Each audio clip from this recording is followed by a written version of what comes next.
আসসালামু আলাইকুম রহমতুল্লাহি ওবরকাতুহু। সম্মানিত দর্শক, ডক্টর মোহাম্মদ ইউনূসের যে অন্তর্বর্তীকালীন সরকার, তাদের কার্যকালের একদম শেষ সময়টিতে কতগুলো নিয়োগ, কতগুলো বদলি, কতগুলো পদত্যাগ, এই বিষয়গুলো নিয়ে নিদারুণভাবে আলোচনা হচ্ছে। এবং এ সকল পদত্যাগের সঙ্গে রাজনীতির বিবর্তন, রাজনীতির পরিবর্তন, অনেকের কপাল পোড়ার আলামত এবং অনেকের নতুন করে রাজনীতিতে পুনর্বাসিত হওয়ার সুযোগ তৈরি হয়ে গেছে। এই বিষয়গুলো নিয়ে আলোচনা করব। বিশেষ করে ওসমান হাদি হত্যাকাণ্ডের পর যারা ইনকিলাব মঞ্চের পরিচালক, কর্তা ব্যক্তি, হর্তাকর্তা, তাদের এক নম্বর দাবি ছিল যে অপরাধীকে ধরতে হবে এবং ওসমান হাদির অপরাধী ধরা না পড়া পর্যন্ত কোনো ইলেকশন হবে না। তো এটা নিয়ে খুব মাঠ গরম হচ্ছিল। আর সেই গরম মাঠটা মোটামুটি নরম হয়ে গেল জনাব তারেক রহমান সাহেবের বাংলাদেশে ফেরার মাধ্যমে। অন্যদিকে ওসমান হাদির এই হত্যাকাণ্ডের পর সবাই এক বাক্যে যে লেফটেন্যান্ট জেনারেল জাহাঙ্গীর, যিনি স্বরাষ্ট্র উপদেষ্টা রয়েছেন, তার পদত্যাগ দাবি করছিলেন এবং দেশে বিদেশে বিভিন্ন গণমাধ্যমে প্রায় নিশ্চিত হয়ে যাচ্ছিল যে তিনি পদত্যাগ করছেন আর তার জায়গাতে যিনি এখন নিরাপত্তা উপদেষ্টা রয়েছেন খলিলুর রহমান সাহেব, তাকে নিয়োগ দেওয়া হবে। অন্যদিকে আরেকটি গ্রুপ দাবি তুলছিলেন যে জাহাঙ্গীর সাহেব কী কাজ করছেন, পুলিশ তো আসলে চালায় খোদাবাক চৌধুরী, যিনি প্রতিমন্ত্রীর পদমর্যাদায় ডক্টর মোহাম্মদ ইউনূসের বিশেষ সহকারী, কিন্তু বিশেষ সহকারী হলেও মূলত পুরো পুলিশকে তিনি চালাচ্ছেন আর বিজিবিকে মূলত চালাচ্ছেন জনাব জাহাঙ্গীর। যেহেতু তিনি আর্মি ব্যাকগ্রাউন্ডের, তো বিজেপির যে কমান্ডিং অফিসারগুলো যারা আছে তারা সেনাবাহিনী থেকে এসছে, ফলে বিজেপির উপর তার একটা যাকে বলা হয় কর্তৃত্ব রয়েছে।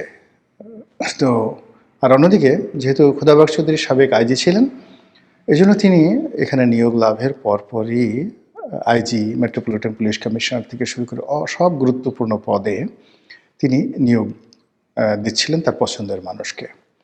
অন্যদিকে জুলাই আগস্ট বিপ্লবের পর সেই সিভিল অ্যাডমিনিস্ট্রেশন নিয়ে জামাত একছত্র আধিপত্য দেখাচ্ছিল, কিন্তু পুলিশের যে নিয়োগ বদলি থেকে যা কিছু, এটি প্রথম কয়েক মাস এটা বিএনপি নিয়ন্ত্রণ করত। পুলিশ অফিসার্স মেস যেটা আছে, সেই পুলিশ অফিসার্স মেসের বসে পুলিশের সাবেক কিছু কর্মকর্তা যারা বিএনপির জমানাতে মানে 2001 থেকে 2006 সালে তারেক রহমান সাহেবের খুব ঘনিষ্ঠজন ছিলেন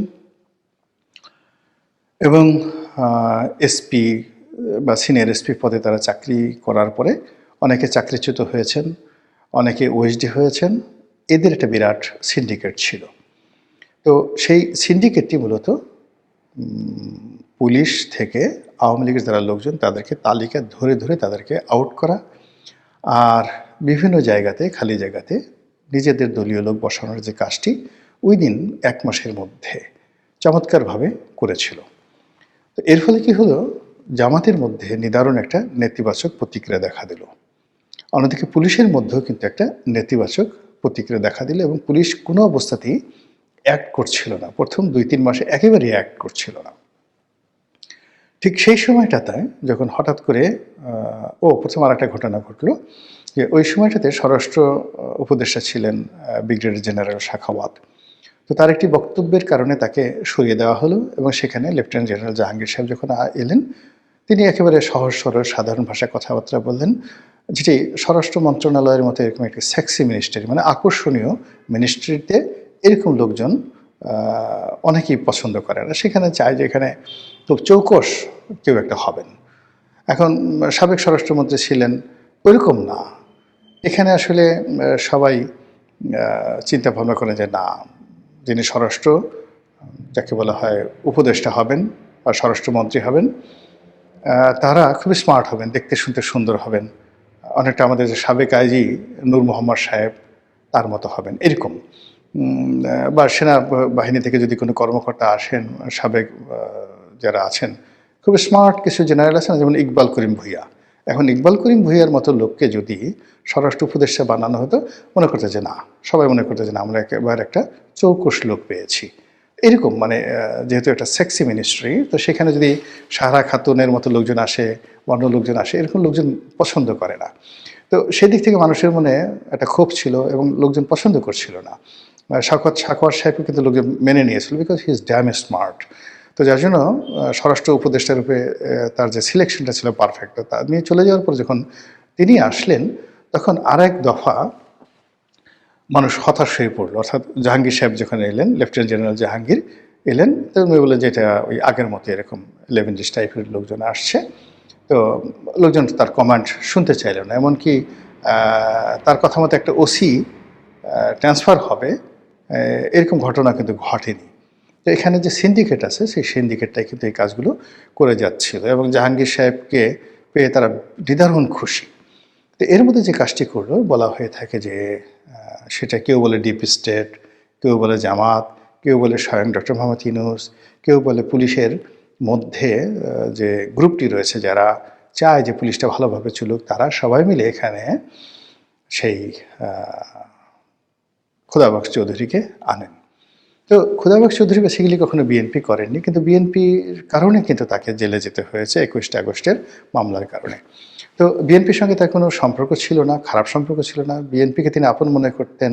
এর কারণ হলো বিএনপির জমানাতে তিনি আইজি ছিলেন। বিএনপির জমানার যে 21 আগস্টের গ্রেনেড হামলার কারণে তিনি 2 বছর জেল খেটেছেন। বিএনপির সঙ্গে তার কোনো শত্রুতা ছিল না। মানে দুজন আইজি, বিশেষ করে একজন আইজি আছেন কাইয়ুম সাহেব, আরেকজন আছেন খোদাবক্স চৌধুরী। তো পুরো সেই 2009 থেকে একেবারে সেই 2024 পর্যন্ত উত্তরাতে এক বা একাধিক অফিস কেন্দ্রিক পুলিশদের একটা, যাকে বলা হয়, বলয় গড়ে উঠেছিল এবং সেই বলয়ের একটা বিরাট অংশ কাইয়ুম সাহেব, সাবেক আইজি কাইয়ুম সাহেবকে কেন্দ্র করে তারা সেখানে যেতেন, কথাবার্তা বলতেন এবং পুলিশ যারা সাবেক কর্মকর্তা তাদেরকে অর্গানাইজ করতেন।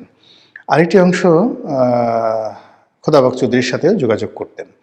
তো এখানে খোদাবক্স চৌধুরী নেহায়েত ভালো মানুষ, কাইয়ুম সাহেব ভালো মানুষ, দুজনই অনেস্ট। কাইয়ুম সাহেব সিনিয়র, খোদাবক্স চৌধুরী একটু জুনিয়র। তো যেটা হলো যে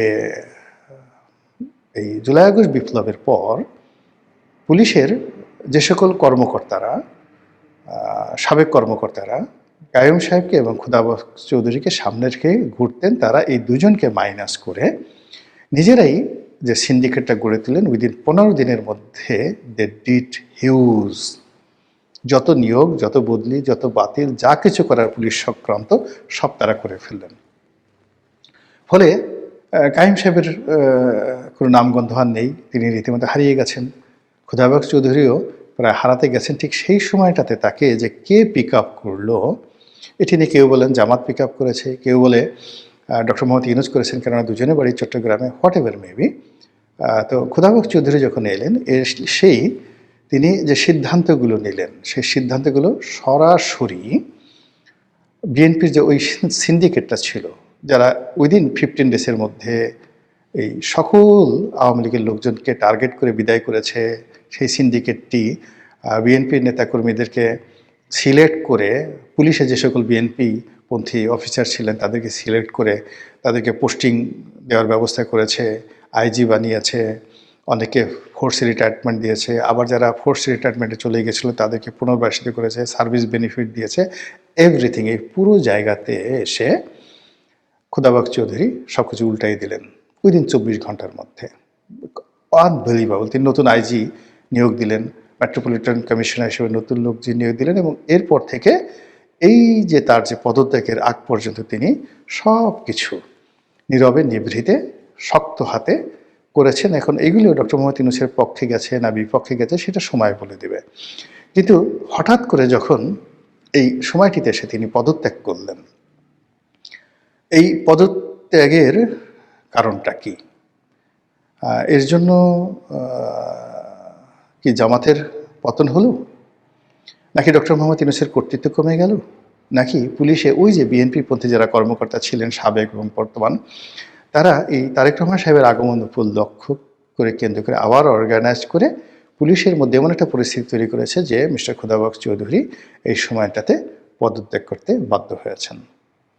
আর এই পদে জাহাঙ্গীর সাহেবের চলে যাওয়ার যে কথা ছিল তিনি এখন পর্যন্ত যাননি। অর্থাৎ তার সঙ্গে যেহেতু সেনাবাহিনীর একটা সাপোর্ট আছে তাকে সরানোটা এত সহজ হচ্ছে না। আর যেহেতু তিনি ওই যে নরম সরম মানুষ, তিনি বিএনপির যে সিন্ডিকেটটি কাজ করছিল প্রথম থেকে তাদের কারোর জন্য তিনি থ্রেট ছিলেন। হয়তো সাখাওয়াত সাহেব যদি থাকতেন তিনি এই কাজটা করতে দিতেন না। তিনি খোদাবক্ত চৌধুরীর চেয়ে অত্যন্ত নিষ্ঠুরভাবে নির্মমভাবে তিনি বিএনপির ওই সিন্ডিকেটটাকে ফেস করতেন। আর 111-এ সাখাওয়াত সাহেবের যে গার্ড ছিল এবং তিনি যেহেতু ওই সময়টাতে বিএনপির বিপক্ষে ছিলেন, ফলে বিএনপির যে সিন্ডিকেটটি তারা সাখাওয়াত সাহেবকে জমের মতো ভয় পেতেন বা পছন্দ করতেন না বা তাকে ওখান থেকে সরানোর জন্য চেষ্টা করতেন। তো সেই জিনিসটি হয়নি। সাখাওয়াত সাহেব যে কোনো কারণে একটা পরিস্থিতিতে চলে গেছেন। ওই যে রাইফেল দিয়ে একটা গুলি করা হয়েছে ওই একটি কথায়, ওটা তো একেবারে মানে যাকে বলে কেল্লাফাত হয়ে গেছে। আগামীতে এটি নিয়ে যে কী হবে, মানে সাখাওয়াত সাহেবের ওই একটি বক্তব্য যে স্নাইপার রাইফেল দিয়ে যে গুলি করা হয়েছে, গুলি করে যে লোক মারা হয়েছে, এটা কারা মারলো, কী কারণে মারলো, এই যে প্রশ্নটা তিনি করে দিয়েছেন, এটার কারণে আগামী দিনে অনেক মানুষের, অনেক মাস্টার মাইন্ডের কাপড় চুপড় দিয়ে টানাটানি হয়ে যাবে। ফাঁসির রশি অনেকের কপালের কাছে ঘুরতেছে সেই একটা কথার জন্য। যাই হোক, এখন যিনি আছেন তিনি তো বিএনপির যে সিন্ডিকেট, অর্থাৎ বর্তমান যে লেফটেন্যান্ট জেনারেল যিনি আছেন জাহাঙ্গীর সাহেব, তিনি বিএনপির ওই সিন্ডিকেটের জন্য সমস্যা নয়। তবে হ্যাঁ, যদি তাকে আবার বাদ দিয়ে খলিলুর রহমান সাহেবকে আনা হয়, তো সেক্ষেত্রে আবার নতুন একটা মেরুকরণ তৈরি হবে। এই হলো স্বরাষ্ট্র মন্ত্রণালয় নিয়ে মোটামুটি একটা ব্যাখ্যা। এর বাইরে যাকে বলা হয় ছাত্রদের যে দুজন প্রতিনিধি ছিল, মাহফুজ এবং আসিফ মাহমুদ সজীব ভুঁইয়া, তারা যে মন্ত্রণালয় থেকে পদত্যাগ করেছেন এবং এখন নির্বাচন করার জন্য, রাজনীতি করার জন্য যে উৎসাহ উদ্দীপনা ছিল সেটি তাদের জন্য বুমেরাং হয়েছে, সরকারের জন্য বুমেরাং হয়েছে। পুরো এখন যে রাজনীতির যে পরিবেশ এবং পরিস্থিতি, এই পরিবেশ পরিস্থিতি কিংস পার্টির জন্য গলার কাটা, ডক্টর মোহাম্মদ ইউনূসের জন্য অস্বস্তিকর, জামাতের জন্য হৃদয় বিদারক এবং বিএনপির জন্য এটা রীতিমতো ম্যাগনা কাটা হয়ে দেখা দিয়েছে। এর আগে তথ্য উপদেষ্টার পদ থেকে নাহিদ ইসলাম পদত্যাগ করে তিনি যে এনসিপি গঠন করেছিলেন, সেই এনসিপি এখন কিছুই করতে পারছে না। এনসিপির যে সকল নেতৃবৃন্দ রয়েছেন, যারা আসছে, আক্তার আসছে, তারপরে তাসনিম যারা আসছে, এখন আক্তার ঢাকা বিশ্ববিদ্যালয়ে তার দীর্ঘদিনের ভূমিকা আছে, কিন্তু গত কয়েক মাসে আক্তার বা নাসিরুদ্দিন পাটোয়ারিকে নিয়ে যে ধরনের একটা উন্মাদনা ছিল, বা তারা যে কোনো একটা কথা বললে যেভাবে সঙ্গে সঙ্গে সেটা পাঠকপ্রিয়তা পেত, ভাইরাল হয়ে যেত, কিন্তু গত 15 দিন ধরে আক্তার বা যাকে বলা হয় নাসিরুদ্দিন পাটোয়ারির কোনো নামগন্ধ নাই। তাদের কথা মানুষ শুনছে না, তাদের কোনো লিসেনার নেই, তারা কারোর দৃষ্টি আকর্ষণ করতে পারছে না। এরপরে যে মেয়েটাকে আনা হয়েছে ইংল্যান্ড থেকে, তাসনিম যারা, এর সঙ্গে আন্দোলনের কি সম্পর্ক, আসলে এনসিপির কার সঙ্গে তার সম্পর্ক, সে কিভাবে এলো, তার হাজব্যান্ড কি করে এলো, এটা একটা বিরাট রহস্য। কেউ বলে ডিপ স্টেট, কেউ বলে ডক্টর মোহাম্মদ ইউনূসের পছন্দ, কেউ বলে আরও অনেক কিছু। এখন এই তাসনিম যারারা মানে একজন ভদ্রমহিলা, সে ডাক্তার, সোশ্যাল মাধ্যমে, সামাজিক মাধ্যমে সে কন্টেন্ট ক্রিয়েট করে, এই তার পরিচয়। এবং সেই বাংলাদেশে আসার পরে সে ডিড নাথিং, সে কিছুই করেনি, কিন্তু তাকেও এখন যাকে বলা হয় জনরোষ থেকে বাঁচানোর জন্য তাকে এখন বডিগার্ড দিতে হচ্ছে, তাকে এখন গানম্যান দিতে হচ্ছে। তো বোঝার চেষ্টা করুন যে পুরো যে কিংস পার্টি প্রকল্পটি এটি কিভাবে বুমেরাং হয়ে পড়েছে। ফলে গত কয়েক মাসে ডক্টর মোহাম্মদ ইউনূসের সরকার থেকে যারা পদত্যাগ করেছেন, আর সেই পদত্যাগের যে জায়গাগুলিতে যারা নতুন দায়িত্ব গ্রহণ করেছেন, এটার সমন্বয় হচ্ছে না।